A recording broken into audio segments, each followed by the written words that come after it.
Hello everyone, Miguel Love shoutout. Ang ganda ng bulaklak ng dragon fruit. Hindi ko akalain na ganito kaganda ang bulaklak ng dragon fruit. Pumunta ako na tiningnan ko siya ng mga 9 o'clock ng gabi. Pero ang ganda niya, hindi mo akalain na bulaklak siya ng dragon fruit.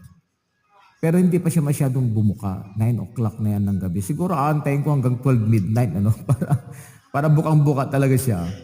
Pero pag hindi mo nakita na galing talaga siya nakadikit siya doon Kulang pa sa sa buka sanga ito. ng dragon fruit, hindi mo akalain na bulaklak siya ng dragon fruit.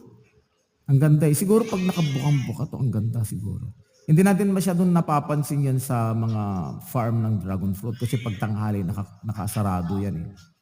Hindi siya naka-bloom, hindi siya nakabuka pagkatanghali. Isipin mo yung ang daming bulaklak sa farm, no? Pag pumunta ka ng gabi, di parang nasa ano ka. Parang kang napapalibutan ng ang gagandang mga flowers. Pero hindi siya mabango. Yan. Ang Kulang pa sa bulaklak buka na ito.